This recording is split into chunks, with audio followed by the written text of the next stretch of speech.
ada beberapa panduan juga ya sebelum memulai, dan teman-teman di email juga akan dapat panduan gimana sih caranya step by step untuk memulai vibe coding gitu. Nah, untuk agenda hari ini, mungkin sebelum itu kita kenalan dulu dengan series dari Coding Kurma yang udah berjalan ya. Jadi kita ada 3 sesi, di mana sesinya tuh udah mulai dari 28 Februari lalu yang ngebahas tentang AI Engineer Roadmap. Jadi buat teman-teman yang udah join, itu nanti juga dapat apa namanya materialsnya juga ya.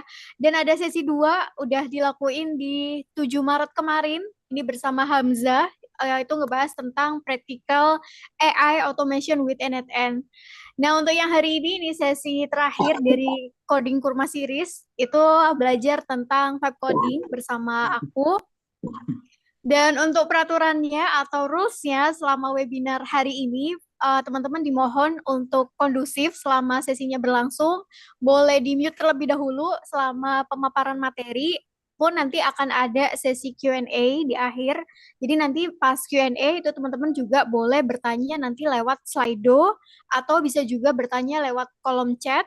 Bisa juga nanti bisa raise hand kalau misalnya teman-teman mau bertanya secara langsung lewat mikrofon. Nah, di webinar kali ini juga jangan lupa untuk komplit survei, jadi pastinya ada form feedback dan juga absen ya.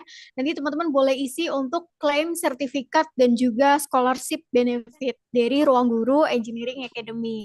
Nah, pastinya di sesi webinar itu kita juga akan nge-share materials dan juga sesi recordingnya. Nanti di day 1 sampai 3 teman-teman juga bisa akses. Dan kalau misalnya ada question itu boleh banget nanti buat submit di Slido. Untuk link Slido-nya ada di sini ya. Oh ya udah di-share juga sama kakak admin, makasih banyak. Iya, jadi sesi 1 udah mulai, tapi tenang aja kalau misalnya ketinggalan kita juga nanti ada apa namanya materialsnya yang di-share ya di sesi 1, sesi 2 dan juga sesi 3. Oke. Nah, untuk agendanya pastinya akan ada pemaparan materi, ada demo juga, terus nanti akan kenalan dengan Ruang Guru Engineering Academy, dan ada Q&A session, terus ada final quiz, jadi nanti ada quiznya, teman-teman nanti kalau ngerjain quiz dan juga submit form feedback, itu nanti akan berkesempatan untuk mendapatkan hadiah dari Skill Academy. Oke, jangan lupa juga kalau nanti teman-teman mendapatkan insight baru atau belajar hal baru atau bahkan pas sesi itu ikut nyobain juga, jangan lupa share keseruannya di Instagram. Boleh mention @skillacademy.id, @belajarcodingAI, atau boleh juga mention Instagramku @maretacoach.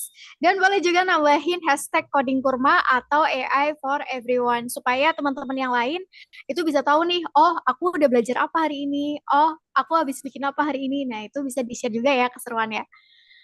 Oke, mungkin kenalan dulu dari tadi udah ngobrolin banyak, mungkin kenalan dulu teman-teman semua, salam kenal, aku Mareta, sekarang bekerja di Ruang Guru sebagai seorang software engineer, dan kurang lebih udah 6 tahun setengah di Ruang Guru. Itu juga nggak langsung jadi software engineer, jadi aku udah beberapa kali switch karir, dari dulunya tuh marketing engineer, terus transisi ya, kayak merasa di marketing engineer aku perlu challenge baru nih. Nah akhirnya aku mutusin buat switch karir ke UI designer, dan terakhir kali itu pas di UI designer aku merasa kayaknya aku perlu tantangan lagi deh. Jadi aku ini switch karir jadi software engineer hingga sekarang. Jadi udah beberapa kali switch karir, dan selama switch karir tadi aku juga banyak melakukan activity lain kayak misalnya sharing konten. Jadi aku banyak sharing tentang tech, AI insight, atau bahkan tentang desain. Itu di platform TikTok, Instagram, dan juga LinkedIn ya. Namanya Mareta Coach. Kalau teman-teman belum follow, boleh juga kepoin atau follow @Mareta Coach. Oke, itu sekilas tentang backgroundku. Mungkin kita next dulu ya. Oke, ini juga ada info. Jadi di sesi sebelumnya itu ada kuis, terus ada teman-teman yang udah berhasil masuk top 3 ya di kuis. Selamat buat Rulita, buat Evelyn, dan juga Antonius. Ini berhak untuk mendapatkan free course dari Skill Academy ya, dan nanti akan di email oleh kakak Ruang Guru Engineering Academy. Oke. Oh, sebelum mulai, boleh dong komen-komen apakah teman-teman udah ready untuk mulai sesi hari ini? Sebelum mulai nanti kita juga akan ada pemaparan materi sih terkait dengan web coding hari ini. Oke, kita mulai ya. Jadi untuk hari ini aku nggak prepare slide apa-apa karena ini basically kita akan lebih banyak demo, kita akan lebih banyak mengaplikasikan dari apa yang kita ketahui. Jadi poin-poinnya ada 4, which yang pertama kita pastinya akan belajar dulu tentang prompt engineering. Jadi kita pasti pengen nge-build sebuah aplikasi, aplikasinya pastinya pengen outputnya itu bagus, bisa digunain, terus nggak ada error gitu ya. Nah, gimana supaya achieve itu? Pastinya kita perlu belajar suatu teknik untuk nge-prompt. Nah, yang kedua, kita nanti juga akan kenalan dengan tools-toolsnya nih. Jadi kan ada banyak banget tools AI, tapi gimana cara pakainya, gimana cara memanfaatkan tools itu supaya kita tuh nggak kebingungan ketika kita mau nge-build sesuatu. Terus yang ketiga, itu akan ada explore cool projects, yang mana teman-teman juga bisa build juga, bisa nyobain juga. Jadi nanti aku akan share beberapa project yang udah aku build dan nanti teman-teman juga bisa nyobain atau bahkan bisa modify projectnya karena source code-nya itu pasti akan di-share juga. Nah, yang keempat kita akan demo build your first full stack app, which nanti kita akan demoin dari nol banget, dari awal banget sampai deployment. Nah, itu gambaran besarnya dari sesi hari ini. Mungkin sebelum prompting, mau nanya ke teman-teman di sini, biasanya pakai AI, pakai tools apa nih? Apakah cuma pakai Gemini, atau cuma pakai ChatGPT, atau pakai apa nih? Mau tahu dong? Boleh tulis di kolom komen ya, pada pakai apa aja. Oke, pakai Viscode, pakai Cloud. Cloud-nya pakai Cloud Code kah? Cursor. Oke, Cursor. Ada lagi yang pakai Windsurf, ChatGPT aja, Cloud Code. Oh, banyak juga ya pengguna Cloud Code. Ada yang JetBrains, Cloud Code. Oke. Ada yang pakai ini juga nggak, apa namanya, full Gemini, Gemini CLI atau yang lain? Anti gravity udah. Wah, ada yang pakai anti gravity juga. Oke, oke, oke. Oke, sebenarnya semua tools ini basically mirip-mirip ya secara functionality, mau pakai anti gravity, Visual Studio Code, JetBrains atau yang lain itu sebenarnya mirip-mirip, tapi yang membedakan adalah gimana caranya kita prompting dalam sebuah development ya. Oke, wait, ini ada beberapa partisipan, sebentar ya, aku ACC dulu. Oke, nah untuk memulai itu, karena tadi teman-teman juga udah pada familiar ya, ada banyak banget tools yang dipakai. Tapi sebelum itu kita akan mulai dengan prompt engineering for coding terlebih dahulu. Jadi gimana caranya kita bisa nge-build app dengan bagus? Sebenarnya ada tekniknya. Nah mungkin aku catat-catat di sini ya, prompt engineering for coding itu sendiri, sebenarnya itu nggak ada yang namanya aturan baku. Itu nggak ada, dalam kita nge-prompting itu nggak ada aturan baku. Sebagai manusia, kalau dulu mungkin kita nge-build app itu hanya orang-orang engineer aja yang bisa bikin, karena orang-orang engineer tadi pastinya ngetik manual ya, pakai codingan yang mereka ketahui. Nah sekarang itu udah beda banget, semua orang itu bisa bikin app, semua orang itu cuma hanya mengandalkan bahasa manusia atau bahasa conversation sehari-hari. Nah itu di era sekarang ya. Jadi non-engineer, non-tech, semuanya bisa contribute untuk bikin app. Dan nggak ada aturan baku susunannya harus kayak gimana, tapi ada best practice-nya. Ada beberapa macam framework, tapi aku akan coba menjelaskan framework yang umum ya, paling umum dipakai sama Google. Jadi ada yang namanya, ini ya, kenalan dulu. Mungkin kenalan sama ini ya dulu, prompt engineering. Nah, ini tuh apa sih? Sebenarnya ini tuh seni prompting atau kita seni berkomunikasi sama AI. Nah, itu seni prompting gimana kita bisa berkomunikasi dengan AI sehingga AI itu bisa menghasilkan output yang bagus. Nah, di sini ada framework-nya. Mungkin aku jelasin kayak gini ya, singkat aja. Jadi ada macam-macam ya, ada T, pastinya kita bisa ngasih task ke AI-nya. Apa sih yang ingin AI lakukan untuk kita? Apa sih yang output diharapkan yang AI bisa lakuin untuk kita? Itu task. Task sendiri itu bisa kayak kata kerja. Misalnya teman-teman pengen ngebuat aplikasi. Nah, tasknya itu bisa kayak buatkan aplikasi. Aplikasinya itu aplikasi apa nih? Misalnya web, full stack. Nah, di tag sendiri kita juga bisa definisiin outputnya. Misalnya outputnya pengen pakai tech stack apa nih? Misalnya React. Pengen pakai database apa. Jadi itu bisa didefinisiin lagi. Semakin detail di tags, itu semakin akan menyempit ya skopnya ya. Dan itu pasti hasilnya lebih bagus. Tapi kalau nanti ada banyak tags, jadi kalau teman-teman misalnya tagsnya kayak buatkan aplikasi web full stack pakai React, tambahkan fitur notifikasi, autentikasi, terus ada lain-lain. Jadi ada banyak task sekaligus yang dilakuin sama AI, itu justru kurang bagus. Jadi dalam ngeprom itu baiknya itu jangan semua task, walaupun kita tahu kita mau bikin apa aja, tapi AI nggak bisa ngelakuin semuanya sekaligus karena itu nanti hasilnya akan kurang maksimal. That's why task itu cukup biasanya di awal-awal itu cukup kayak gambaran besarnya dulu apa yang ingin dibuat, baru nanti kita kerucutin kayak oke okay, gambaran besarnya udah jadi, kita mau nambahin fitur apa itu juga harus satu.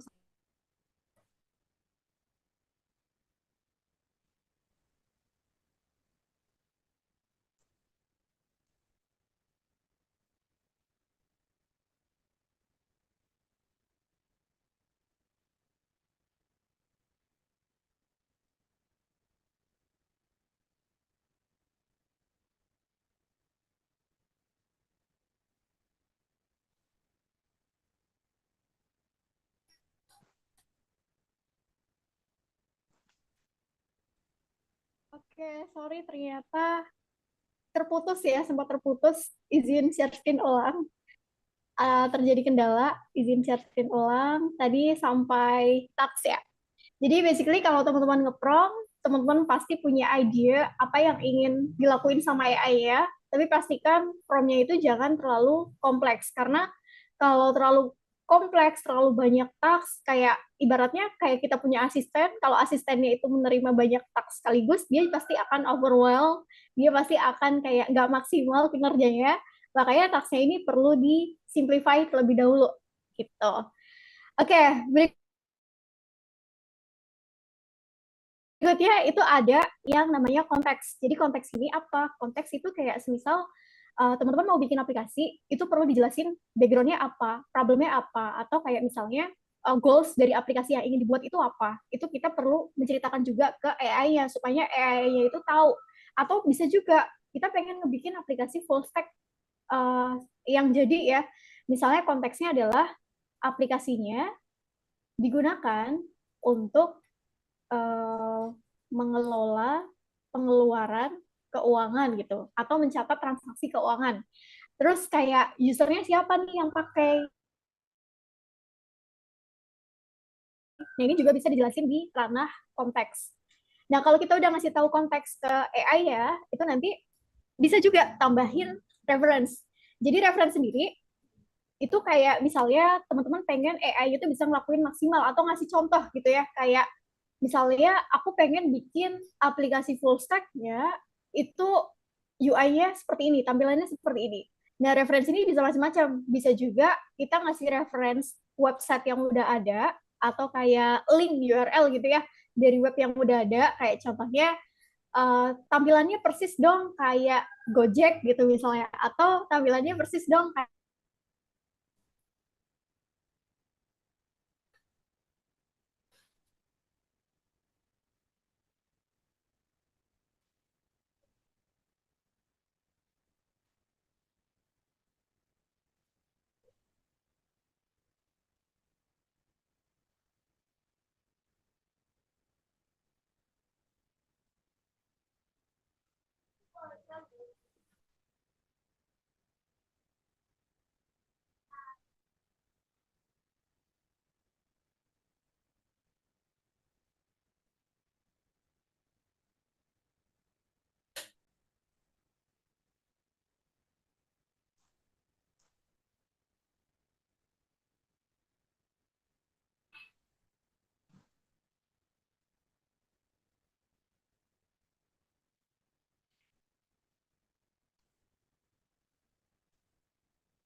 Halo Kak Mareta, udah bergabung lagi Kak?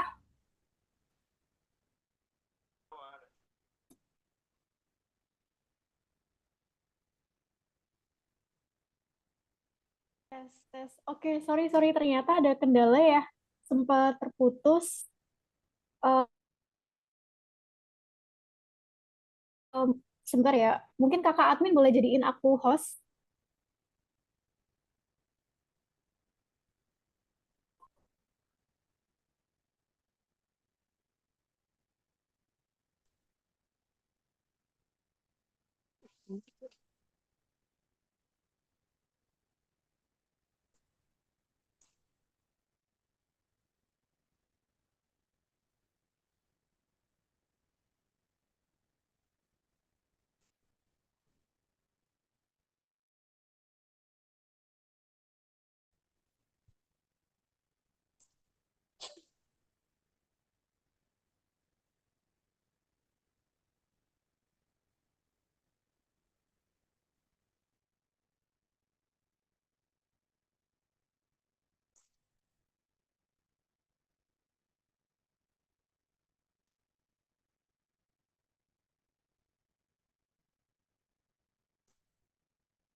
Kakak admin Skill Academy boleh dibantu Kak Mareta dijadiin host dulu biar bisa share screen.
Oke, sorry, ternyata tadi ada kendala teknis. Sekarang share screen-nya udah kelihatan kah?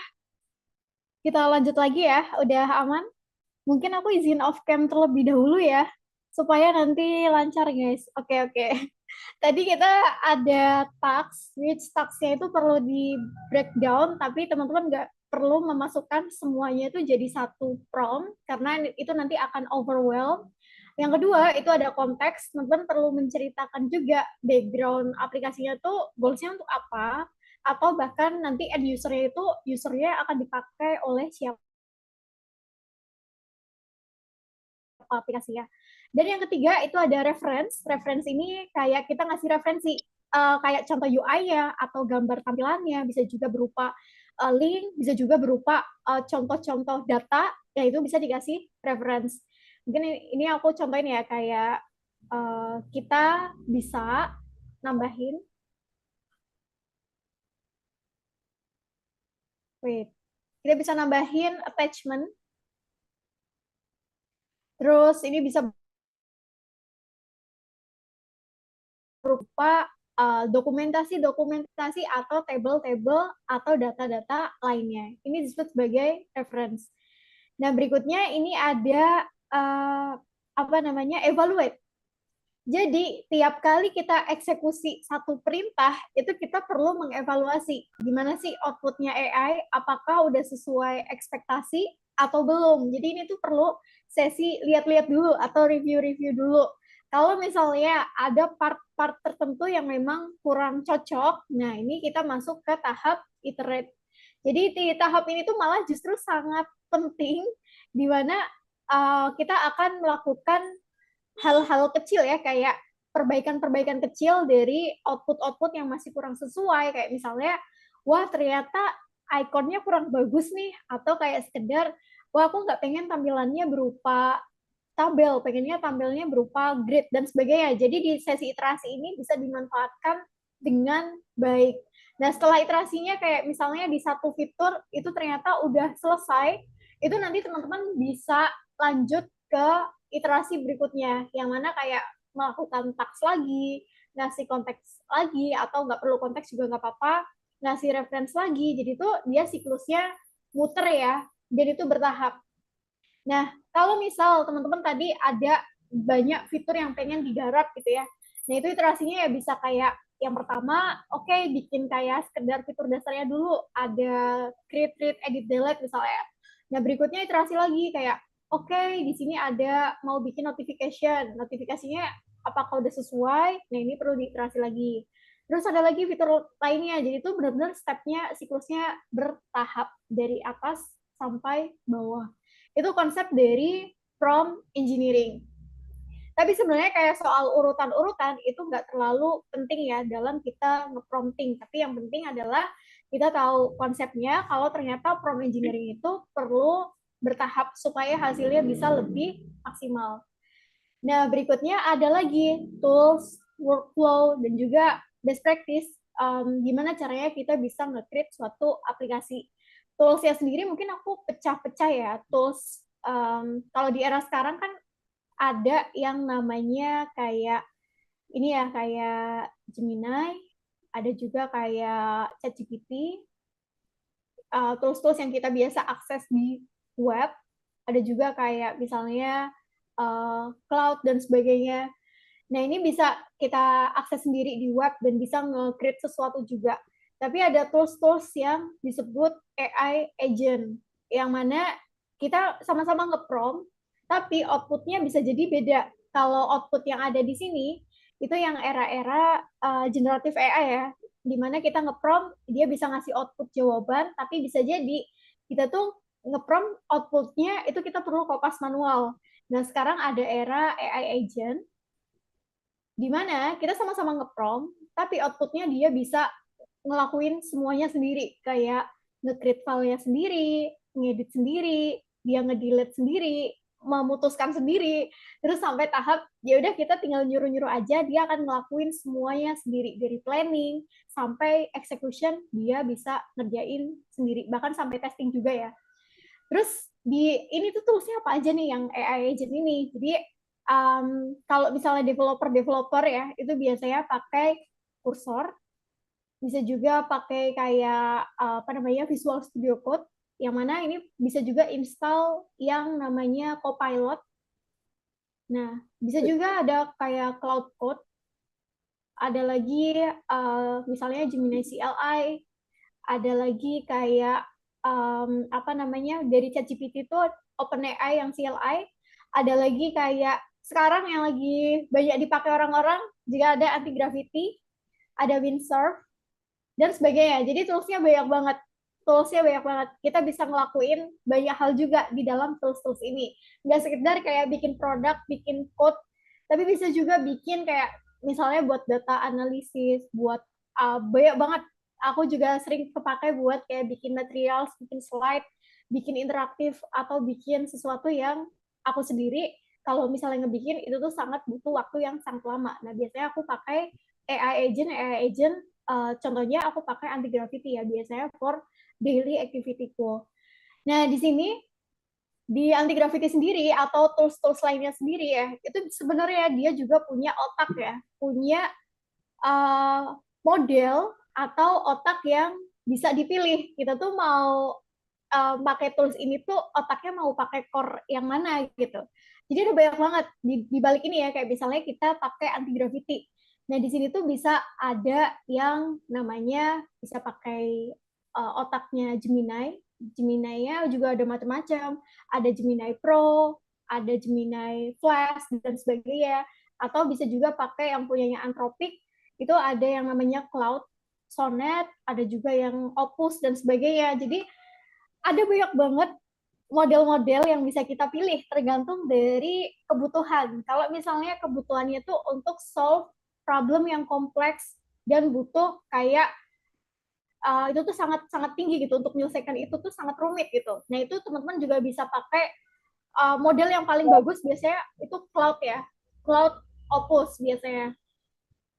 Nah tapi ada juga yang kayak udah bikin aplikasi biasa tapi kayak nggak terlalu kompleks.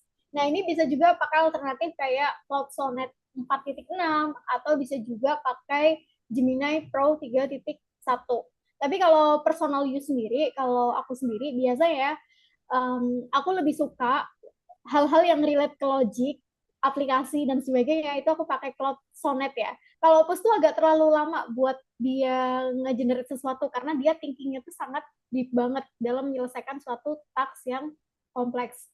Dan biasanya aku pakai Cloud Sonnet, tapi kalau misalnya untuk urusan UI, UI UX gitu ya, itu Gemini Pro menurutku yang paling bagus dibanding Cloud Sonnet. So far dari yang aku pakai ya, dia bisa ngebikin UI itu yang kadang tuh kita bikin UI tapi tuh ada kayak ciri khasnya itu tuh buatan AI.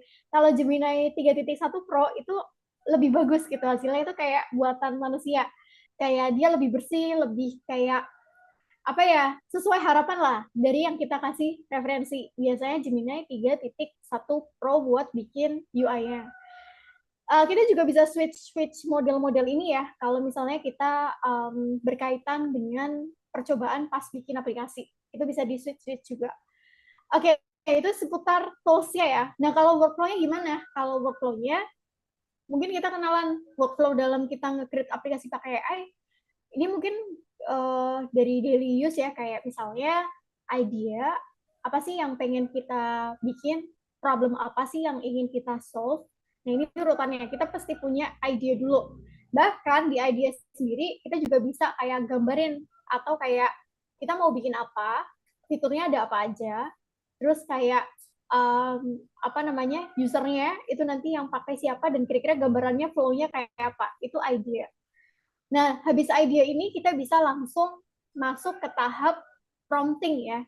Nah di prompting ini kita udah pakai ya tools tadi kayak anti gravity dan sebagainya. Kita mulai berkomunikasi sama AI ya dari idea yang ingin kita realisasikan. Nah ini kita mulai prompting. Nah, di tahap prompting ada iterasi dan sebagainya. Itu tuh di prompting itu udah include yang namanya tahap desain. Si AI bisa ngebikin desainnya. Desainnya itu udah jadi code sekalian ya. Dia juga udah include nih kayak development-nya, integrasi back-end dan sebagainya. Ini udah bisa ngerjain itu si AI-nya di tahap prompting ini. Terus ada lagi kita prompting, kita juga bisa minta AI-nya untuk testing apakah aplikasinya itu udah jalan dengan baik atau enggak. Nah, kalau misalnya ada bug, dia juga bisa ngebenerin dirinya sendiri. Ada lagi tahap deployment. Jadi pas prompting kita juga bisa minta deploy dong sekalian. Deployment itu apa? Jadi deployment itu kita bisa nge-publish aplikasi kita ke publik ya. Nah, ini deployment. Oke, ini semuanya dilakukan di tahap prompting sampai tahap deployment itu bisa dikerjain oleh AI. Nah, sekarang karena kita udah familiar mungkin ya, teman-teman juga udah kayak mungkin biasa prompting. Nah, sekarang mungkin kita akan mulai ya. Tapi sebelum mulai, aku akan demoin beberapa project yang udah dibikin. Nah, teman-teman juga bisa akses di sini nih, Coding Kurma Hub. Jadi ini beberapa referensi project yang aku bikin tuh secepat kilat dari AI yang bikin sebenarnya. Cuma aku tinggal prompting aja. Jadi di sini ada kita bisa bikin misalnya daily tracker untuk belajar IELTS. Misalnya week 1, week 2 sampai week 8 itu kita bisa bikin minta AI-nya kayak aku punya target 2 bulan untuk belajar IELTS, kira-kira materialnya apa ya yang bisa gue kejar gitu ya. Dia bisa ngebikinin perharinya beda, kita bisa ngechecklist kita tuh udah ngelakuin itu atau belum gitu.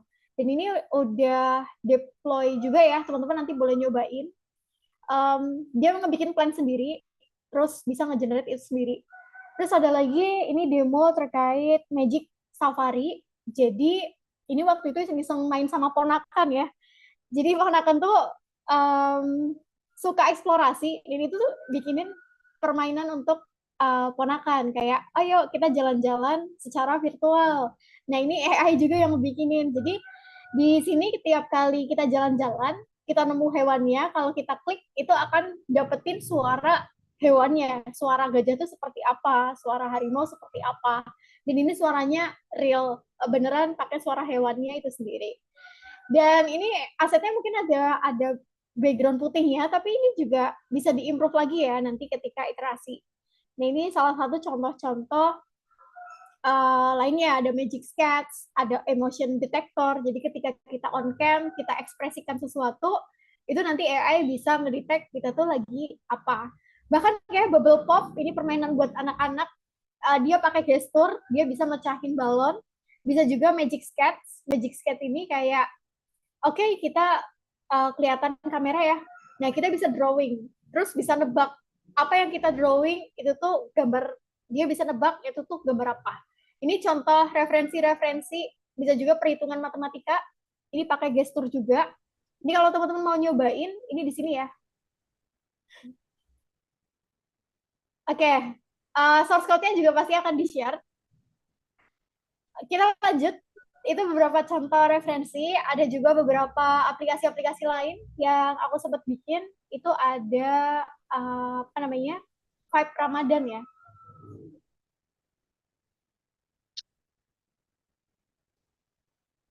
Nah, ini ada Ramadan Tracker. Ini juga udah full stack, bisa login, bisa nge-track daily activity Ramadan kita, bisa tahu jadwal sholat dan sebagainya. Ini juga dibikin pakai Vibe Coding. Itu beberapa contoh aplikasi-aplikasi yang dibikin sama Vibe Coding. Ada beberapa materials juga cocok buat misalnya guru ingin menyampaikan materi secara interaktif. Nah, itu juga cocok nih untuk pakai Vibe Coding, dipublish kalian, siswanya bisa cobain. Nah, itu cocok banget. Oke, itu beberapa use cases ya untuk project yang mana teman-teman juga bisa build. Sekarang kita mulai buat bikin from scratch. Mari ya, izin share entire screen dulu. Oke, udah kelihatan ya. Jadi untuk mulai, apa sih yang bisa dilakuin? Di sini ada panduan ya. Bentar ya. Oh ya, teman-teman, nanti kalau teman-teman submit kayak feedback form dan apa namanya, ngisi quiz, terus nanti teman-teman akan dapetin full resource post webinar Coding Kurma selama 3 sesi. Dan di sini untuk Coding Kurmanya itu nanti ada dapat slide-nya, ada dapat recording untuk D2 dan D3-nya. Terus ada lagi dapat source code dan sebagainya. ini full ya, dan ada panduan-panduannya juga kalau teman-teman ingin membaca full dokumentasi dari sesi hari ini. Oke, kita mulai dari pertama install dulu nih guys, apa namanya tools ya. Jadi ada yang namanya, aku akan pakai anti gravity. Jadi kalau nanti teman-teman belum download, itu teman-teman bisa akses di sini ya untuk downloadnya. Ini bisa disesuaikan pakai OS apa, entah itu Windows atau Mac, itu bisa disesuaikan kembali. Habis itu, kalau misalnya udah download, itu teman-teman perlu login ya, atau daftar pakai akun Google teman-teman. Jadi ini pakai akun Google dan ini gratis ya. Nah ini di sini kalau ingin download, nah karena aku udah download, aku akan mulai ngebikin aplikasinya. Jadi pertama kali aku akan nyimpennya dulu tuh di mana aplikasinya. Jadi di sini aku akan nyimpen di dalam downloads, terus aku akan nyimpen misalnya di dalam folder GitHub ya. Kita bikin folder baru. Aku akan bikin tracker expense app. Jadi di sini aku akan bikin folder baru. Foldernya kosongan, benar-benar kosong. Kita isi aja namanya misalnya tracker expense. Atau kita pengen ngebikin aplikasi pencatatan pengeluaran ya. Nah ini tinggal di enter aja. Bikin folder baru dan itu kosong. Nah kalau misalnya udah bikin folder kosong, kita bisa ngebuka anti gravity kita yang udah kita install. Kita coba buka dulu. Oke, mungkin di sini bisa new window ya, supaya kosongan. Nah ini mungkin halaman teman-teman juga kayak gini, jangan lupa untuk login supaya teman-teman bisa nikmati akses dari anti gravity yang gratis ini. Nah, ini kita bisa open folder, ini akan step by step ya. Nah, kita ingat-ingat foldernya tadi itu kita simpan di mana. Nah, aku tadi kan bikinnya di downloads dan di dalam GitHub ya. Nah, aku mau buka folder yang tracker expense yang udah aku bikin ini. Dan ini isinya kosong ya, tinggal klik open. Nah, terus tinggal klik yes, I trust the author-nya. Nah, ini benar-benar masih kosong. Terus kita kenalan juga ada apa aja sih di sebelah kiri. Ini nanti ada tempat untuk beberapa filenya itu ditampung di sini. Beberapa file-file yang nanti AI-nya bikin itu di sebelah kiri ini. Di sebelah sini yang gede ini space buat ngelihat kode yang di-generate sama AI-nya. Nah, di sebelah kanan itu ada sidebar buat kita prompting. Jadi promptingnya itu nanti di sini ya. Dan teman-teman juga bisa memilih mau mode promptingnya itu prompting yang ada planningnya atau ya udah prompting nanti AI-nya langsung eksekusi aja, nggak ada planning sama sekali. Ada plus minusnya ya. Kalau planning, ini ada dua mode ya. Planning itu biasanya akan minim error karena di awal tuh udah kayak disusunin kayak oh ini mau bikin kayak gini sesuai ekspektasi kan nih. Kalau kita oke ya kita bisa proses. Kalau nggak oke kita bisa revisi si planningnya. Kalau fast ini ya udah kita prompting dia nge-generate sendiri, nggak ada konfirmasi apa-apa misalnya ya ini mode fast. Tapi kalau planning ini biasanya agak terlalu lama aja sih. Kalau misalnya kita lagi demo itu kurang cocok kalau planning. Tapi kalau fast karena ini waktunya juga terbatas, nah ini bisa pilih yang mode fast biar lebih cepat nge-generate-nya. Bisa juga teman-teman setting-setting lainnya ya, kayak modelnya ini mau pakai model apa. Kalau pengen UI yang bagus, itu pakai Gemini 3.1 Pro. Tapi biasanya dia agak lama untuk membuat UI yang bagus tadi. Nah, untuk MVP sendiri kayak fase-fase awal, aku akan pakai yang Cloud Sonnet 4.6 karena biasanya untuk urusan code ini biasanya lebih bagus ya. Ada juga pilihan yang lain kayak Opus, ada GPT, OSS, dan sebagainya. Nah, ini bisa dipilih juga sesuai kebutuhan. Terus kalau mau ngecek kayak limitnya masih sisa berapa ya, nah ini bisa dicek juga di anti-gravity settings ya. Nah, di sini ada advanced settings. Ini untuk ngeliatin modelnya kita tuh sisa berapa dan akan kuotanya tuh di reset lagi tuh kapan gitu. Nah, itu bisa dicek juga buat teman-teman yang mau ngecek kuotanya dari tiap-tiap model itu sisa berapa. Gitu guys. Oke, kita mulai ya. Kita akan mulai bikin aplikasinya. Jadi aku akan mulai dari promptingnya. Jadi promptingnya akan mulai buatkan aku full stack aplikasi web untuk track pengeluaran atau bikin tracker expense. Nah, di sini teman-teman boleh mention mau pakai tech stack apa, tapi kalau misalnya mungkin background-nya non-IT nih, nggak tahu harus pakai tech stack apa, ini juga nggak perlu mention, juga nggak apa-apa. Nah, mungkin dijelasin juga sesuai kebutuhannya. Tracker expense ini pengennya dipakai di mobile doang kah? Atau bisa juga kayak pengen semuanya di desktop juga bisa kepake gitu ya. Nah, bisa ditambahin kayak aplikasinya responsif untuk web gitu ya, bisa mobile friendly dan sebagainya. Terus karena aku mau bikin dari awal mau didefinisiin si tracker expense app ini pakai Firestore database, jadi aku akan ngebikin promnya kayak gini. Nanti integrate pakai Firestore database. Oh iya, mungkin kenalan juga. Jadi kayak kita tuh tiap kali mau bikin aplikasi, itu pasti pengen aplikasinya bisa menyimpan suatu data ya. Atau tiap kali kita bepergian gitu ya, ganti device, itu pengen aplikasinya tuh masih nyimpen data-data yang kita olah gitu ya. Nah, itu bisa pakai database namanya. Ada banyak banget database, ada Supabase, Firestore, ada kayak MySQL atau kayak Postgre dan sebagainya, banyak banget. Dan ini kita akan coba demoin spesifik buat Firestore database ya. Nah, ini kita akan minta AI buat bikin. Kita enter. Misalnya promnya pertama kayak gini dulu. Nanti tinggal kita iterasiin lagi. Dia akan mode generating, thinking. Nah, dia akan ngecek dulu directory proyeknya. Oh, ternyata proyeknya kosong nih.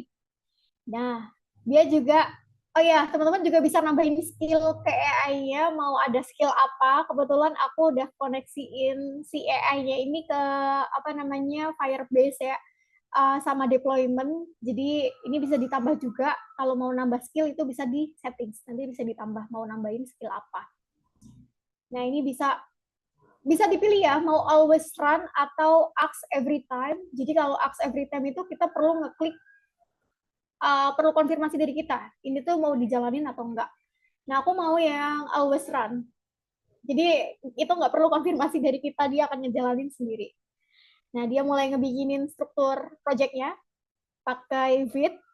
Dia mulai bikin sendiri. Jadi ini codingan yang dibikinin sama AI-nya di sebelah kiri. Nah, dia akan install dependensinya. Kita tungguin. Jadi kalau kita ngaktifin mode always run, ya pokoknya dia jalan sendiri aja.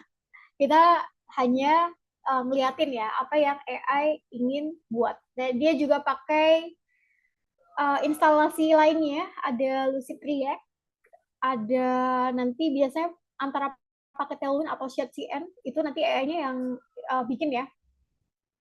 Nah, kalau misalnya kayak, aku kurang setuju nih, nah ini teman-teman juga bisa interrupt. Di sini ada interrupt yang warna merah. Ini buat nge-stop kalau misalnya kurang serak ya dengan apa yang AI bikin. Tuh, dia udah ngebikinin, instalasi selesai, dia akan nge-build aplikasinya, ada error atau enggak. Sambil ngebikin, nah di sini diperluin Firebase configuration. Jadi kayak misalnya API key-nya dan sebagainya, itu dapetin dari mana nih si Firebase config ini gitu. Nah, kalau misalnya teman-teman nggak tahu di mana nih aku bisa dapetinnya, itu juga sama, bisa nanya AI, AI, aku mau dapetin Firebase config, caranya gimana nih? Bisa nge-prompting juga, teman-teman. Atau kalau aku biasa pakai Firebase juga, jadi aku tahu aku nyarinya di mana. Nah, aku akan demoin kayak sambil nunggu AI bikinin sesuatu, kita coba masuk ke Firebase dulu. Firebase ini dari Google ya. Firebase. Kita coba cari di Google. Nah, ini Firebase. Aku mau, teman-teman bisa daftar, karena aku udah daftar, aku akan pakai akunku sendiri ya. Nah, ini halaman Firebase. Jadi basically kita bisa bikin real-time database, bisa bikin apa namanya banyak banget konfigurasi-konfigurasi dari Google Cloud ya, Google Console. Nah, kita bisa klik Go to Console. Nah, di sini ada beberapa project yang udah aku bikin, integrasiin pakai Firebase, Firestore Database ada dalamnya ya. Nah, kalau misalnya mau bikin baru, caranya gimana nih? Caranya bisa create a new Firebase project. Nah, ini diklik aja. Terus kita masukin enter your project name. Ini bebas namanya. Aku mau namain projectnya Tracker Expense. Nah, project name-nya bebas ya. Kak, itu harus masukin kartu kredit ya kayaknya, walaupun 0 di bulan pertama. Iya, itu untuk trial ya, untuk yang si anti graffiti ya. Tapi kalau nggak trial juga nggak apa-apa. Dia defaultnya gratis. Atau bisa diabaikan aja. Oke, Kak, kalau graffiti sama kanvas punyanya Gemini itu bedanya apa ya, Kak? Canvas punyanya Gemini, basically kalau Canvas di Gemini itu kita nggak bisa fleksibel untuk ngebikin aplikasi yang kita custom domainnya, kita custom fitur-fiturnya, itu biasanya lebih terbatas. Nah kalau anti graffiti itu lebih leluasa, dia bisa bikin di dalam komputer kita sekalian gitu. Dia bisa ngebikin kayak file-file ini, itu kesimpan di komputer kita, bisa custom banget. Jadi lebih fleksibel aja kalau pakai anti graffiti gitu. Iya, bisa bikin aplikasi Berarti macam-macam. kalau kanvas itu nggak bisa anu ya ditaruh di Streamlit gitu nggak ditaruh di apa namanya? Ini nggak bisa ya di publik gitu nggak bisa ya? Ya, nggak bisa. Paling kita nge-share link Gemini-nya doang gitu biasa ya. Iya, kalau ini udah bisa publik yang si anti graffiti. Gitu.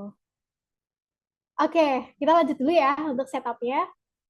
Jadi ini untuk Firebase-nya, teman-teman udah masukin namanya bebas. Nah ini aku nggak akan pakai enable Gemini in Firebase, jadi aku akan unchecklist aja karena nggak perlu juga.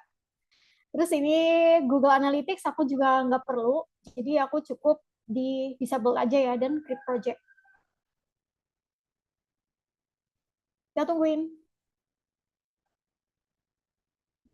Nanti bisa minta recordingnya, ya nanti akan ada recordingnya.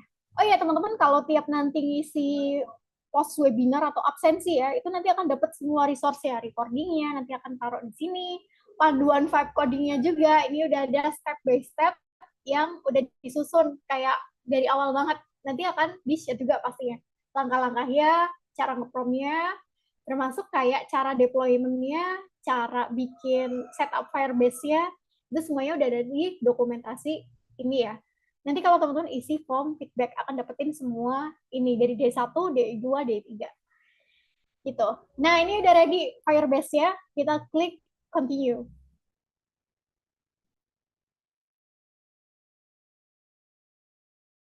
Nah, di sini kita bisa continue ya. Oke. Ini udah dikebikin si tracker expense. Nah, kita coba klik. Nah, oke. Kita lihat dulu ke bawah ya. Nah, di sini masih kosong. Nah, kita pengen ngebikin Firestore database. Jadi, teman-teman ada menu database di sini. Database and storage ini ya. Nah, pilih yang Firestore. Oh ya, ini AI-nya ngebuka aplikasi sendiri, guys. Aku nggak ngebuka apa-apa ya, tapi AI-nya dia tiba-tiba ngebuka browser sendiri.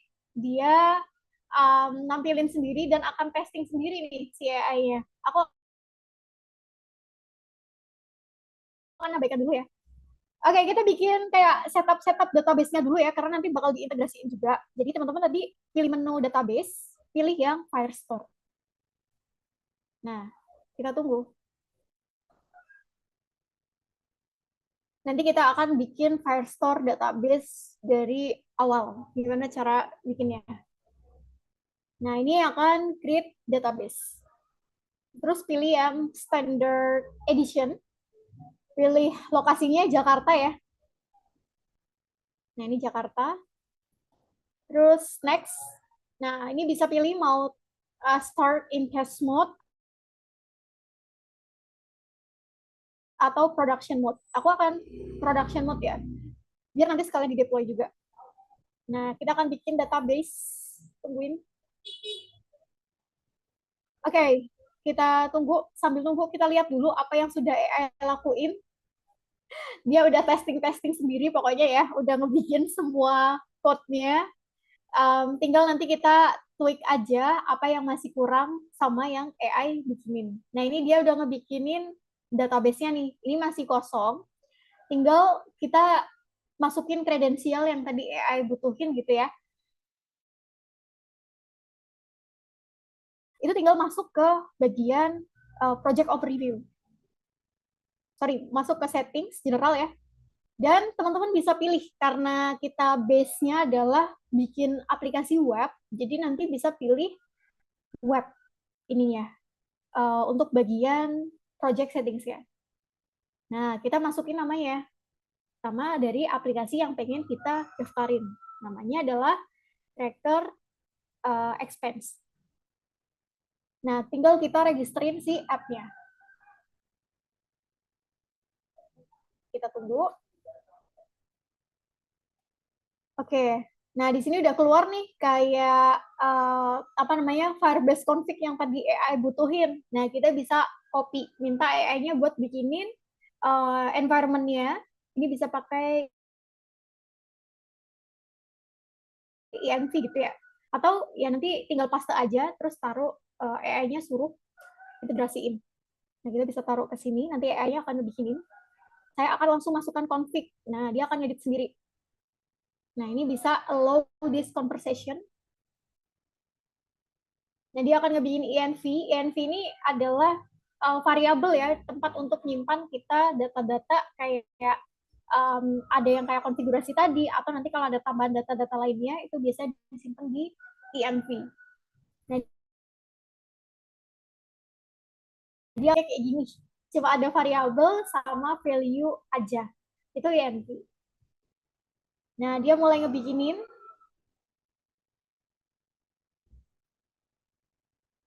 Nah, dia juga kita bisa ngetes juga ya, BTW. Nah, ini kalau misalnya ada gagal, itu nanti juga bisa minta AI untuk ngebenerin tracker expense kita. Nah, kalau gagal, biasanya ya, itu kita perlu ngeset rules-nya, rules si database-nya, itu tuh harus bisa nge-create ya, atau bisa nambahin suatu data. Jadi nanti rules-nya perlu dia allow untuk bisa write, bisa melakukan fungsi-fungsi penulisan. Nah, ini sambil nunggu AI-nya. Oke. Ini keakuratannya sama yang biasanya pakai VS Code itu akurat mana, Kak? Soalnya kan kayak pakai Kiro atau pakai yang VS Code agen itu kan kadang ini kan ada tingkat kesalahan juga. Oke, kalau so far ya, kalau tingkat akurat tergantung model, tapi kalau modelnya Cloud Sonnet 4.6 biasanya lebih bagus untuk nge-create suatu project ya. Tapi kalau model ya kan ada Cloud Sonnet kan juga macam-macam, ada yang 3,5, ada yang di bawah itu. Nah, itu lebih kurang bagus. Jadi ini pilih aja sesuai dengan kebutuhan. Nah, kalau so far Cloud Sonnet 4.6 itu udah reliable juga untuk bikin project-project yang full stack dan dia bisa juga akurat ya untuk nge-bug fix itu. Nah, kalau yang case-nya lebih advance lagi, itu bisa pakai yang Opus. Tapi biasanya kalau kita dari awal pakai Opus, itu pasti akan ngabisin banyak token, karena kita nggak terlalu butuh untuk hal-hal yang kompleks, tapi si Opus ini biasanya lebih banyak makan token yang gede. Jadi, ya ini udah cukup sih yang Cloud Sonnet 4.6 gitu. Kalau di Viscode-nya ada Cloud Sonnet 4.6, ya itu bisa juga. Sama aja biasa ya. Oke, kita lanjut ya. Nah, ini ada gagal. Kalau teman-teman nanti nemu error atau sesuatu yang kayak, wah ini masih gagal nih. Nah, ini bisa dipaste aja atau di screenshot. Nanti AI-nya akan ngebenerin apa yang bisa dibenerin ya. Nah ini kita bisa tambahin kayaknya ada kurang sesuatu di rules Firestore ya. Nah, kita konekin lagi ke AI-nya, si anti gravity-nya. Dia akan mulai thinking. Kita tungguin. Nah, dia akan mulai ya.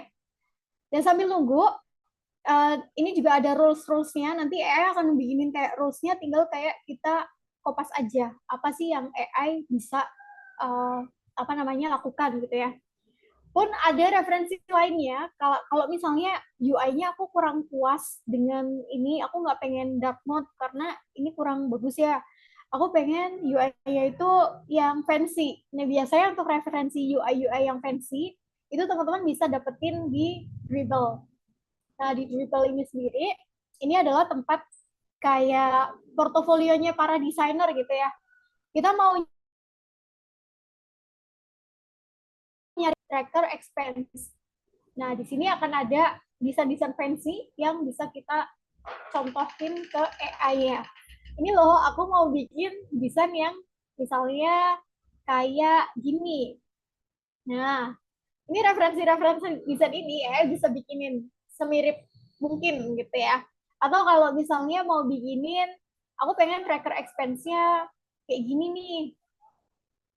Nah, ada kayak main account atau apa gitu ya. Nah, ini bisa teman-teman pilih. Oh ya, ini AI-nya jalanin sendiri. Bentar ya. Cara ngonekannya gimana Kak kalau mau miripin desainnya kayak Dribbble itu tadi? Oke, caranya nanti teman-teman cukup ini aja. Ini di copy ya. Kita nyari referensi ini, terus klik kanan, terus copy image. Nah, di copy image, terus nanti di sininya, ini aku stop dulu ya. Kalau mau miripin, kita paste aja. Pasti. Di sini. Terus kayak bikin desainnya mirip kayak gini dong. Nah, dia bisa ngebikinin sambil nunggu. Kita juga bisa masukin referensi multiple ya, kayak maksimal 5 gambar. Jadi AI bisa ngebikinin berdasarkan referensi-referensi yang kita kasih. Oke, jadi cukup di paste aja. Tiap kali nemu referensi link, bahkan ya kita nemu link yang bagus nih websitenya, nah si AI itu bisa juga. Nah, ini akan redesign total. Tuh. Nah, dia akan rechart. Oke, sambil nunggu ya. Oh ya, aku akan infoin dulu ke teman-teman. Akan kenalan dulu dengan Ruang Guru Engineering Academy ya. Jadi di Ruang Guru Engineering Academy itu apa? Dia basically adalah sebuah tempat atau pelatihan ya, pelatihan bootcamp online, secara online, untuk belajar tentang AI engineering. Jadi apa itu AI engineering gitu ya? AI engineering itu basically suatu role, suatu bidang yang lagi hype banget di era sekarang. Jadi selain kita kayak menggunakan AI, jadi role AI engineering ini dia basically bisa juga mengorchestrate dari teknologi-teknologi AI yang udah ada sampai bisa ngebikin suatu project atau aplikasi yang terintegrasi dengan AI. Nah, di sini di AI Engineering itu kita udah jalan 11 batch dan ada banyak banget student-student dari batch 1 sampai batch 11 dan background-nya juga beragam. Ada yang dari tech, ada juga yang non-tech yang sama-sama pengen belajar dunia AI Engineering. Nah, di sini di kita itu programnya ada 2 bulan, belajar selama 2 bulan, dan ini batch terdekat itu di April depan, tanggal 10 April, dan jadwalnya itu setiap Senin, Rabu, Jumat, jadi seminggu 3 kali, jam 19.30 sampai 21.30, atau kurang lebih selama 8 minggu. Nah, teman-teman akan belajarnya kayak apa aja nih? Kayak ada dari dasar banget, career in AI, kayak kenalan di dunia AI, kalau kita eksplorasi itu, kita bisa ngapain aja sebenarnya. Oh, ternyata bisa berpotensi jadi AI engineer, bisa jadi data scientist, ML engineer, dan sebagainya ya. Jadi career path-nya itu juga akan dibahas di awal. Nanti akan ada belajar tech stack-nya, karena untuk ngebikin suatu app atau suatu solution yang integrate sama AI, pastinya kita perlu belajar tools-toolsnya, jadi kita perlu belajar programming. Ini ada belajar Python fundamental selama beberapa pertemuan. Terus ada AI assisted programming, jadi akan belajar vibe coding juga. Nah, vibe codingnya juga nanti akan kayak ke spesifik project yang relate dengan AI. Nah, di sini ada belajar end-to-end, jadi kayak dari awal banget kayak setup gimana sih end-to-end itu bekerja, gimana kayak studi kasusnya, jadi ada beberapa pertemuan. ada machine learning, teman-teman akan belajar machine learning dari awal, deep learning, ada juga belajar PyTorch, visual model, kayak misalnya mau bikin aplikasi AI yang sifatnya image based, itu belajar CNN, YOLO, dan sebagainya ya. Ada stable diffusion, ada prompt engineering, RAG. Jadi kalau misalnya teman-teman mau bikin project yang itu tuh bisa tahu konteks dari internal data, nah ini belajar teknik RAG, belajar NLP juga, gimana caranya si AI itu ternyata di balik layar memahami suatu perintah. Itu belajar dari awal banget. Ada agentic AI, ini yang paling canggih, jadi teman-teman akan belajar LangChain, teknologi-teknologi yang canggih di era sekarang ya. Dan final project, jadi pastinya dari semua pertemuan yang teman-teman lalui, nanti akan ada one-on-one mentoring dan juga final project atau capstone project yang teman-teman bisa bikin. Nah, di sini juga selain semua skill, semua pertemuan, itu kita juga ada kelas soft skill.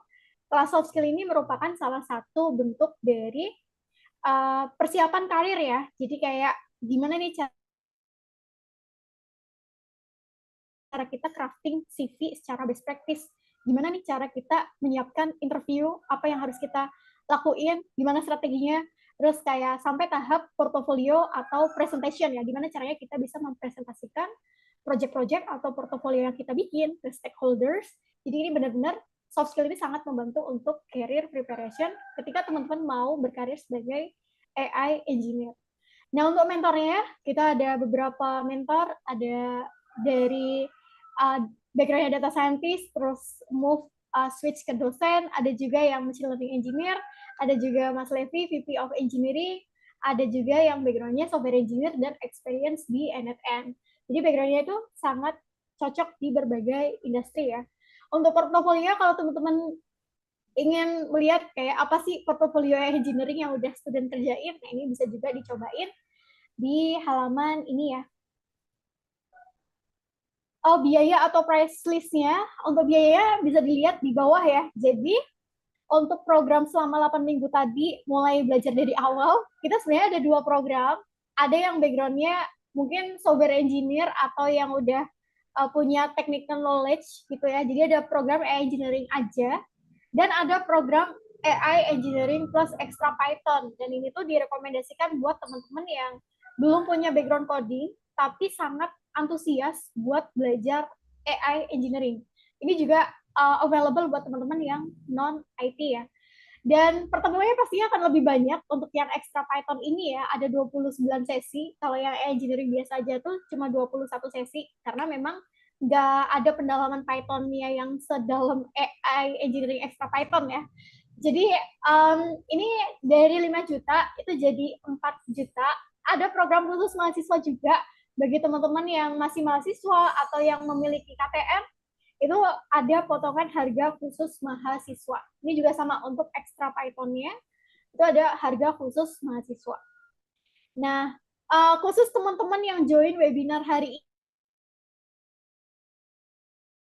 ini, itu ada THR ekstra dari Ruang Guru Engineering Academy. Jadi tadi kan di website harganya 4 juta gitu ya. Nah, khusus buat teman-teman yang join hari ini itu ada ekstra hemat 35%.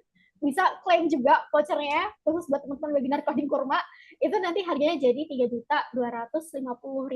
Itu udah include sesi yang AI engineering plus soft skill tadi. Jadi ini sangat worth it buat teman-teman yang ingin belajar AI engineering lebih dalam ya. Oke, cara klaimnya gimana? Cara klaimnya nanti teman-teman bisa isi form presensi ya di akhir ya, nanti ada klaim bonus ini gitu. Oke, itu contohnya. Ini sekedar info terkait AI engineering ya, jadi nanti teman-teman bisa klaim juga. Kita lanjut lagi. Nah, ini ada limit ya, kita udah kenal limit. Gimana caranya kalau kita lagi vibe coding, terus tiba-tiba limitnya habis. Nah, teman-teman bisa, solusinya adalah bisa ganti model. Misalnya ganti ke Flash, atau ganti ke 3.1 Pro. Nah, misalnya kita ganti ke Flash dulu ya. Lanjutkan, gini aja. Kita ganti model, terus kita klik perintahkan lanjutkan. Nah, nanti dia akan melanjutin dengan model yang baru kita pilih. Gitu. Kita tungguin. Nah, dia udah nge-redesign atau belum nih? Nah, dia lagi ngebikin sesuatu ya. Dan kalau misalnya teman-teman udah ngerasa puas nih dengan hasil desain AI-nya, itu nanti teman-teman bisa langsung deployment itu atau dipublish ya aplikasinya. Kita tungguin dulu, ini masih loading ya. Sama ada beberapa referensi-referensi lainnya, jadi kalau teman-teman ternyata butuh kayak interactivity atau butuh kayak animasi-animasi yang teman-teman tuh nggak perlu nge-create dari awal, itu juga ada referensi Lottie ya. Nah, itu gratis. Ada juga yang berbayar, tapi mostly banyak kan ini ada versi gratisnya. Jadi tuh di sini ada banyak banget motion kayak misalnya mau bikin loading. Nah, ini tuh ada animasinya.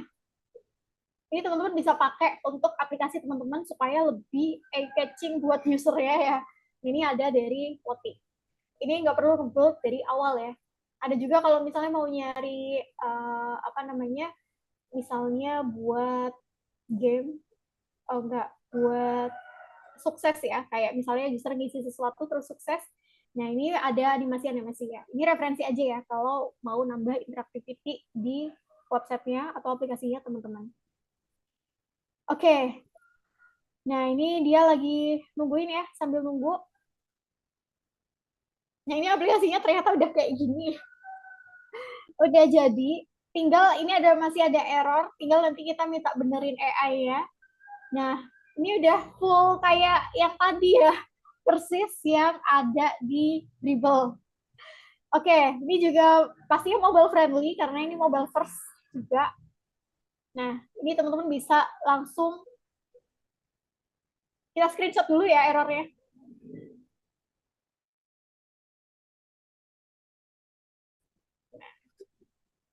Nah, ini juga bisa di drag and drop ya untuk screenshotnya. Kayaknya masih blank. Oh ya, karena ini info itu deh kayaknya. Oke, ini kita minta AI-nya buat masih gagal buat nambahin data di Firestore. Nah, ini kalau misalnya ada error bisa di screenshot atau bisa juga kita request. Nah, ini dia akan ngebikinin rules-nya ya. Nah, ini kita bisa copy rules ya. Tinggal kita ke Firestore lagi. Kita ke Firestore ke sini. Ini di close aja. Kita ke Firestore dulu. Nah, kita di sini ada menu rules. Nah, di sini rules-nya bisa diedit. Kita bisa sesuaikan. Nah, ini bisa dipaste aja dan publish kayak gini ya. Oke, ini udah publish. Nah, udah publish, tinggal kita refresh aplikasi kita. Nah, sekarang udah nggak ada error sama sekali ya. Kita coba nambahin pengeluaran transaksi kita. Oke, kita coba tambah sekarang. Nah, wah keren juga ya, dia bikin pop-up. Padahal aku nggak minta bikin pop-up. Judul transaksinya adalah aku habis kemarin misalnya makan bakso. Enggak, aku mau tulis bakso aja. Jumlahnya beli bakso 20.000. Tanggalnya karena aku mau transaksinya kemarin. Nah, ini aku mau kategoriin sebagai makanan dan minuman. Dah, simpan.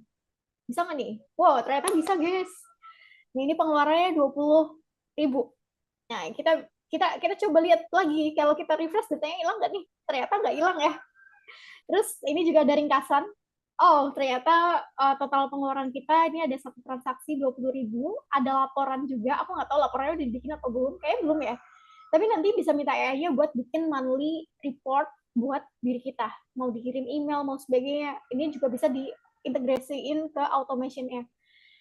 Oke, kita coba lihat di database-nya dulu nih, guys. Database-nya ada nggak sih? Oh, ternyata udah berhasil nyimpen ke database ya. Dia 20.000, kategorinya food, dan ini titelnya bakso. Dan kalau kita move ke aplikasi ke desktop kah, dibuka di HP kah, ini juga datanya akan sinkron ke data ini. Tinggal langkah berikutnya, karena aplikasinya udah sesuai ekspektasi, tinggal kita deploy. Apa yang harus kita lakuin buat deploy? Tinggal kita memerintahkan aja. Deploy dong ke Netlify. Udah kayak gini aja. Untuk deployment ada banyak ya, ada Railway, Netlify, ada Vercel, tapi biasanya aku sering pakai Netlify. Jadi teman-teman juga boleh untuk nyobain deployment di Netlify. Nggak perlu setup apa-apa sebenarnya, cuma nyuruh AI-nya aja buat deploy. Nah, kalau kita nggak mention si Netlify-nya, juga nggak apa-apa, nanti AI akan decide sendiri mau deploy pakai apa. Nah, dia lagi, karena aku install MCP juga ya, jadi aku install skill, tapi kalau nggak ada skill juga nggak apa-apa, masih sama-sama bisa ngedeploy aplikasi kita.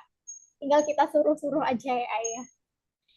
Nah, dia akan mulai analyze outputnya, akan mulai build biasanya sampai nanti bikin, misalnya teman-teman kepikiran deployment-nya URL-nya apa, itu nanti bisa juga dimasukin ke prompt ya. Mau dong deployment ke URL tracker expense mareta.netlify.com misalnya. Itu juga bisa. Nah, ini tinggal kita suruh-suruh AI aja. Oke, kita tunggu. Sambil nunggu, nanti hasil deployment itu teman-teman bisa share ke orang lain. Jadi orang lain juga sama-sama bisa merasakan aplikasi yang kita bikin. Nah, kalau misalnya mau tiap orang itu bisa nge-track pengeluaran yang beda-beda, berarti perlu apa? Perlu ada autentikasi kayak nambahin login Google atau bikin akun baru supaya itu bisa personalize kan. Misalnya aku Mareta, pengeluaranku tadi beli bakso 20.000. Orang lain kan pengennya pengeluarannya kan riset dari nol kan. Pengennya beda kan, dia refresh dari bikin trackingnya sendiri gitu. Jadi dia bisa juga nambahin autentikasi ke Google. Kalau mau nambahin fitur-fitur login kayak gitu juga sama, tinggal nyuruh AI-nya aja buat deploy ke Netlify, buat bikinin fiturnya. Nah ini udah bikin ini. Nah ini udah jadi. Nah ini kebetulan konflik ya dengan deployment, aku udah deploy sebelumnya, mau ganti dong ke tracker expense trial.netlify.app, ini project baru. Nah sebelumnya aku udah pernah bikin deployment soalnya sebelum sesi webinar tadi, jadi ini masih pakai data yang lama ya. Nah ini mau bikin project baru, nah ini teman-teman juga bisa ngebikin, oh itu tuh project baru dan datanya baru gitu. Oke, itu seputar Netlify. Ada pertanyaan dulu. Oh, ada Slido-nya ya. Kita coba dulu ya buka Slido dari teman-teman. Aku belum sempat buka Slido dari tadi. Oke, dia udah ngebikinin. Kalau misalnya masih ada error, tinggal minta AI ya. Nah, ini udah sesuai ya. Ini teman-teman boleh nyobain juga aplikasi yang kita bikin bareng-bareng. Ini di sini, kalau mau nambahin ada extra login, tinggal tambahin fitur login dong, atau kayak gini nih, tambahin fitur authentication login dong pakai Google. Nah nanti di awal tuh akan disuruh login pakai akun Google kita, nanti semuanya akan restart dari nol. Nah ini nanti semua orang jadi ikut, kalau masuk di link yang sama tanpa authentication, nanti ya orang-orang ini akan dapat apa namanya, bisa ngisi bareng-bareng, datanya jadi sharing. Nah kita pengen ada autentikasi gitu ya, semua orang bisa dapetin trackernya sendiri-sendiri. Nah ini bisa ditambahin, cukup prompting aja. Nanti tiap ada perubahan tinggal nyuruh AI ya, deploy dong perubahannya, udah gitu doang. Itu sesimpel itu kalau kita mau bikin aplikasi. Oke, itu kira-kira konsepnya ya guys. Mau bikin UI-nya bagus, itu pakai, nah ini bisa juga nih dimanipulasi. Karena kita sharing ya, nggak ada authentication sama sekali. Kalau mau nambahin authentication, teman-teman bisa nyuruh AI-nya aja supaya ada fitur login-nya gitu. Nah ini bisa dihapus juga nggak nih? Bisa ternyata. Ini bisa diedit. Nah ini bisa diedit juga. Gitu guys. Gitu aplikasinya. Tinggal tambahin login page gitu-gitu. Nanti tinggal minta deployment. Oke, di sini ada pertanyaan ya. Bentar, dari yang populer dulu. Apakah langkah setelah aplikasi selesai dibuat untuk deploy dan publish mobile app, serta apa langkah setelah aplikasi selesai dibuat untuk deploy dan publish mobile app, serta hal yang perlu diperhatikan terkait backend database servers dan proses deployment-nya. Jadi untuk langkah-langkah deployment itu beda. Untuk web ya pastinya itu macam-macam ya, bisa yang kayak lewat Netlify, bisa lewat Vercel, terus nanti bisa beli domain, custom domain sendiri. Nah, untuk database dan servernya, kayak misalnya kita ada banyak tadi ya kayak konfigurasi, ya itu sebaiknya ketika kita bikin, itu bisa disimpan di virtual environment atau local env kalau di development kita, atau di env-nya pas kita ngedeploy sesuatu. Jadi supaya lebih secure. Jangan sampai kita nge-publish hal-hal yang itu tuh sensitif, relate ke konfigurasi-konfigurasi kita, terus ada gitu di publik. Nah, itu nanti akan kena warning juga dari Google-nya kalau kita nge-publish sesuatu yang sensitif. Jadi sebaiknya untuk hal-hal yang kayak tadi konfigurasi itu disimpan di environment aja. Itu skill plugin atau MCP apa yang wajib diinstal agar bagus, best practice-nya seperti apa. Oke, MCP itu banyak.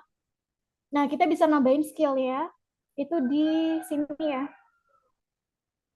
Di settings ya. Jadi MCP-nya itu teman-teman bisa nambahin di sini.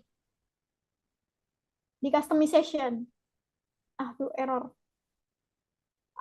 Kayak koneksiku lagi kurang bagus, tapi di sini teman-teman bisa nambahin MCP custom path atau kayak ada banyak banget. Tapi kalau misalnya teman-teman mau nyoba install, itu ada MCP for anti-gravity.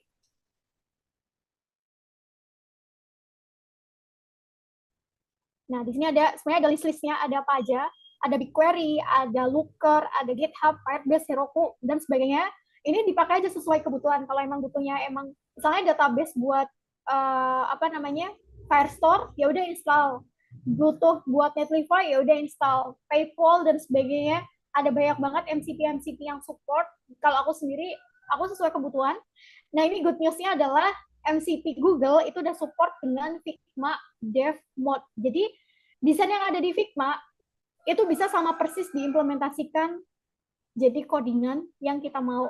Cukup kita install aja Figma Dev Mode MCP, terus udah tinggal nanti kita paste link node-nya, link Figma-nya. Figma itu desain ya. Itu nanti dia bisa nge-create UI persis kayak di Figma. Nah, ini install aja sesuai kebutuhan, guys. Sebenarnya nggak ada best practice, tapi install sesuai kebutuhan aja sih lebih tepatnya. Gitu. Sebenarnya bisa custom ya, custom MCP. Dulu aku pernah install custom MCP ini, UBMCP. Ini basically dia bisa nge-create kayak ngedit Google Doc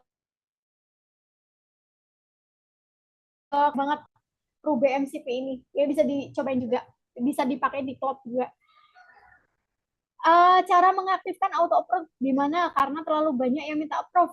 Caranya adalah cukup ini udah ke ini ya.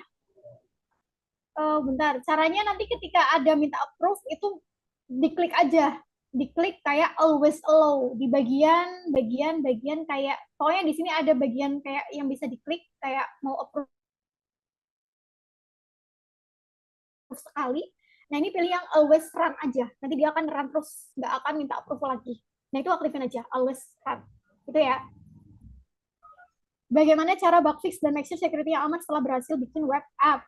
Kalau cara bug fix-nya, itu sebenarnya akan lebih bagus kalau misalnya kita punya knowledge atau fundamental coding ya. Jadi kayak kita tahu apa nih yang masih lemah, apa nih yang masih kurang. Nah, itu tinggal prompting sebenarnya, balik ke promptingnya. Atau kayak apa nih struktur yang masih kurang bagus. Kita minta. Nah, kalau belum punya basic coding, itu simply sebenarnya tinggal minta tolong dong implement best practice dari segi keamanan, dari segi struktur project supaya ibaratnya kayak nggak ada bug gitu. Dan nanti dia bisa refactor sesuai dengan apa yang kita prompting. Tapi kalau kita punya fundamental knowledge, itu akan lebih bagus karena kita bisa spesifik tahu celahnya di mana, dan nanti kita bisa ngepromptnya tuh spesifik itu gitu. Tapi kalau belum belum punya, itu nanti sesimpel bisa minta AI buat refactorin sesuai bug, best practice dan minim bug ya, gitu. Apakah konsep web coding sudah menjadi tren di Indonesia? Bagaimana prospek karir di masa depan bagi developer yang menggunakan pendekatan ini? Ini menarik. Ya, web coding benar udah jadi tren, nggak cuma di Indonesia, tapi di global ya. Semua orang yang non-tech, product manager, bisnis, sebagainya, itu sebenarnya bisa web coding, dan kayak ibaratnya kita sama-sama punya senjata yang sama.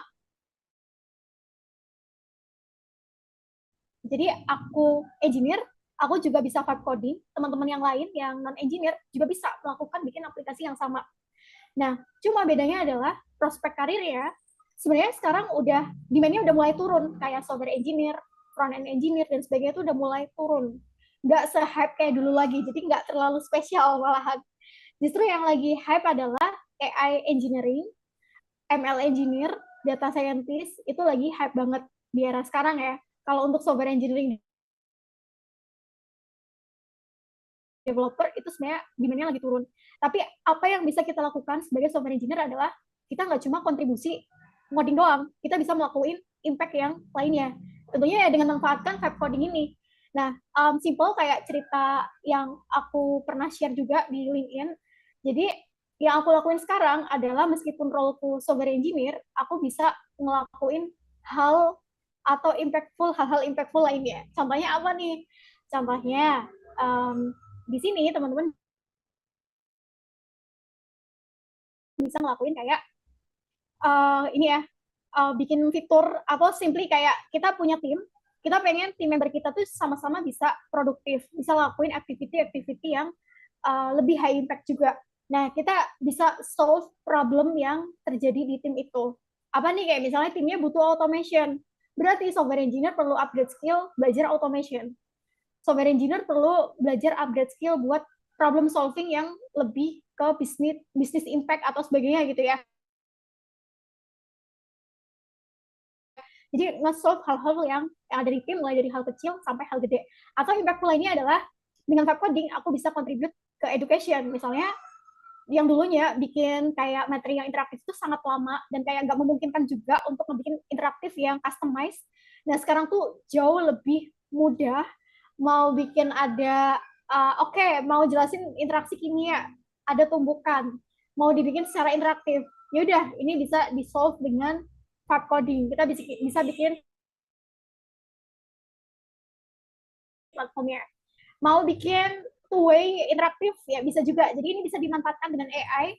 Nah ini contohnya, bisa sharing juga ke bapak ibu guru pengajar kayak oh gini loh bisa bikin materi interaktif yang bisa share ke siswanya, bisa sharing ke internal employee misalnya, biar sama-sama bisa ngerasain vibe coding, bisa belajar basic programming, bisa juga kayak semacam dengan adanya vibe coding itu software engineer nggak sekedar software engineer, tapi bisa jadi edukator, product builder.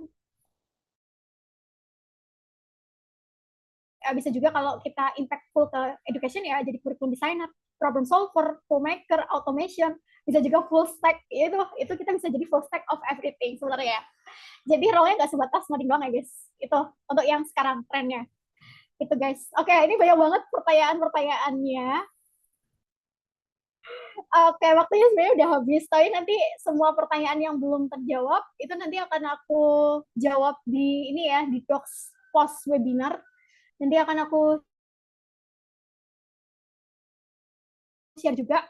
Terus akan ada event berikutnya nih guys. Nah, ini ada sesi quiz. Ini teman-teman kalau ikut quiz akan dapetin THR ekstra dari Skill Academy Pro. Itu akan dapetin free course dari Skill Academy, 100% gratis course-nya. Jadi kalau menang quiz, teman-teman berkesempatan buat dapetin itu. Nah, caranya teman-teman bisa submit form feedback terlebih dahulu ya. Nah, ini form feedback atau absensi, nanti otomatis akan dapat sertifikatnya kalau teman-teman isi form feedback, akan dapat sertifikat webinarnya sama post material yang aku sempat share tadi, semuanya akan dapat. Jadi jangan lupa isi feedbacknya. Berikutnya waktunya kita quiz supaya dapat berkesempatan menangin THR dari Skill Academy Pro. Nah, ini quiznya nih. Kita join, jangan lupa join. Nah, ini bisa scan atau bisa juga masukin code-nya. Nah, join-nya di sini. Jangan lupa pakai nama asli guys, soalnya kalau nggak nama asli nanti nggak bisa dihubungin dong buat dapetin hadiah. Isi pakai nama asli, ini feel free to join. Yuk kita tungguin teman-teman join supaya nanti berkesempatan menangin THR dari Skill Academy Pro. Free ini ya, kelas gratis. Yuk yang belum join, ini kuisnya menarik, bisa berkesempatan dapat hadiah top 3 yang menang kuis. Yuk. Kita tunggu teman-teman yang lain, tapi sambil nunggu boleh juga submit kayak form nanti akan dapetin automatically sertifikat dan juga source code dan semua resource materialsnya. Oke, lagi nih, yuk join. Terus jangan lupa share keseruan juga ke Insta Story, nanti akan berkesempatan menangin hadiah dari THR Skill Academy Pro juga. Yuk, ada lagi nih yang join. Kita tunggu ya, 17.04. Oke. Masih berkesempatan untuk bisa join nih, guys.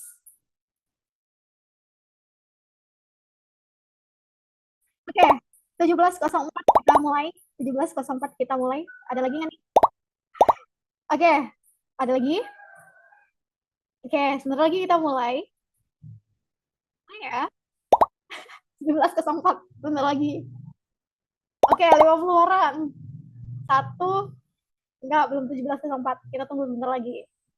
Atau kita mulai aja. Yaudah, kita mulai ya. Apa perbedaan dasar antara coding tradisional dengan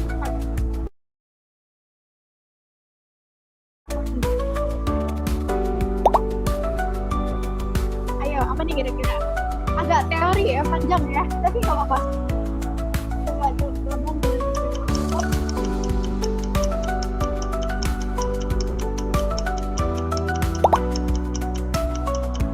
waktunya 3 detik lagi. Oke. Wah, selamat untuk Halim Zakaria, peringkat pertama, Yanuar Abimanyu, dan juga Taufik ya. Kita next question. Oh, ternyata ada yang menjawab salah. Jawaban yang benar adalah coding tradisional itu emang fokus ke sintaks aja, dan kita yang ngetik sendiri. Kalau vibe coding itu kita pakai bahasa manusia untuk solve kalau ada bug-bug, ya udah kita cuma ngetik pakai bahasa manusia aja, nyuruh AI-nya buat benerin. Oke, apa yang harus kamu lakukan jika AI identifikasi kode yang hallusinasi atau error? Apa nih yang kira-kira harus dilakuin? Apakah hapus seluruh proyeknya? Apakah perlu refine filenya? Atau tunggu keajaiban sampai besok pagi dia bisa berubah? Atau yang terakhir, ketika semua jenis secara manual. Kira-kira yang mana? Waktunya 3 detik lagi. Davis. Ya, nah, hampir benar nih jawabannya. Oke, selamat untuk Yanuar Abimanyu, ada Supran Yusuf, terus ada Al Furqan Al, ini top 3 ya. Kita next, ada 5 pertanyaan. Selain anti-gravity, itu apa yang biasanya dipakai buat minta saran dan yang satu teman? Ayo, kira-kira apa nih? Selain anti-gravity, ada banyak sebenarnya ya, tapi nggak di-mention sih. Atau ada jawabannya yang benar? Apakah Microsoft Base, Firestone, Cisco, Docebo?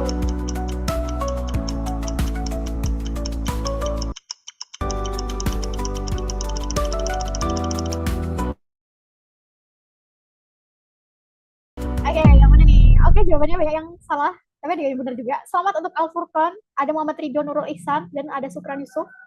Top 3. Yang ini ada yang salah. David Jam ini dari Figma, ini fungsinya buat ngedesain doang. Firestore itu untuk nyimpen database. Sedangkan kalau Microsoft Paint itu ya udah itu aplikasi buat gambar punyanya Microsoft. Jadi yang benar V0 dan Lovable ya kalau kita mau bikin UI dengan iterasi cepat.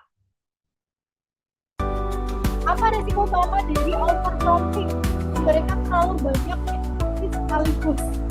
Apakah membuat server anti-gravity jadi panas dan lambat? Ini yang faktor utama ya.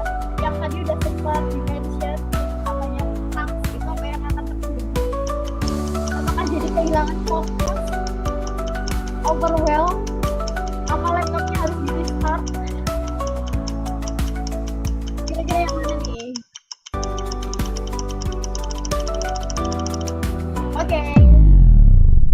Oke, selamat buat Al Furqan Al, terus ada Muhammad Ridho dan juga Sukran Yusuf, masih top 3 ya. Jadi jawaban yang benar adalah kalau kita terlalu banyak tasks, ngasih AI-nya tasks dalam satu waktu, AI-nya akan buyar, kehilangan fokus dan gak maksimal. Jadi jawabannya adalah C. Selamat buat teman-teman yang benar. Terus bagaimana cara membuat dulu pada aplikasi yang sudah live di Antigram? Melakukan pull request, mengirimkan instruksi terbaru, atau menggantikan server, atau membayar lagi license.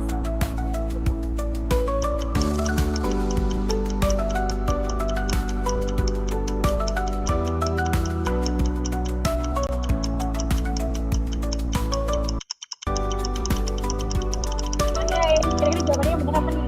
Wow. Oh, nomor 1 Muhammad Ridho, selamat. Nomor 2 Al Furqan, nomor 3 Sukran Yusuf. Selamat. Yang benar B ya, mengirimkan instruksi baru ke AI ya. Oke, ini end assessment, kita coba lihat. Ahmad Sukron, Ahmad Furqan ya, dan juga Muhammad Ridho nanti akan dihubungi oleh tim Ruang Guru Engineering Academy untuk dapetin kesempatan kelas gratis dari Skill Academy Pro. Oke, itu untuk kuis hari ini. Jangan lupa untuk teman-teman share juga keseruan belajar hari ini di @belajarcoding.ai, Skill Academy, dan juga boleh juga @maretacoach Instagramku. Nanti biar sama-sama teman-teman yang lain bisa melihat, oh kita udah belajar bareng apa hari ini. Dan jangan lupa teman-teman untuk join Ruang Guru Engineering Community. Jadi kalau kita ada event-event atau update-update seputar AI, teman-teman nanti akan dapetin di WhatsApp. Jadi jangan lupa scan kodenya, nanti bisa join community ke Ruang Guru Engineering Academy. Oke, mungkin kakak admin juga boleh share juga ya linknya untuk community dan juga link absennya. Oke, jangan lupa untuk absen ya guys, nanti akan dapetin otomatis sertifikatnya. Oke. Nah, untuk dari sesi 1 sampai 3 hari ini udah selesai dari event rangkaian Coding Kurma. Semoga dari sesi 1 sampai 3 ini bermanfaat bagi teman-teman yang join dari day 1 sampai day 3. Pun kalau nggak join, masih bisa catch up dengan materi-materi yang kita sediain di post webinar. Tapi jangan lupa submit feedback supaya dapetin linknya. Kapan lagi ada webinar seperti ini? Nah, nanti akan diinfoin lagi di community Ruang Guru Engineering Academy. Jadi jangan lupa join, nanti akan dapetin update-update-nya. Boleh juga follow @maretacoach supaya kita sama-sama bisa belajar bareng. Jangan lupa share keseruannya juga. Semoga sesi day 1 sampai day 3 ini bermanfaat bagi kita semua, bagi teman-teman yang mengikuti, dan bisa juga diimplementasikan di kehidupan sehari-hari. Dari aku dan tim Ruang Guru Engineering Academy, izin pamit. Selamat berbuka puasa bagi teman-teman yang puasa, sebentar lagi akan berbuka. Dan sampai bertemu lagi di sesi ke depan. Terima kasih teman-teman semua. Semoga harinya menyenangkan, dan kalau lagi mudik semoga lancar perjalanannya. Terima kasih guys. Bye. Kita tutup.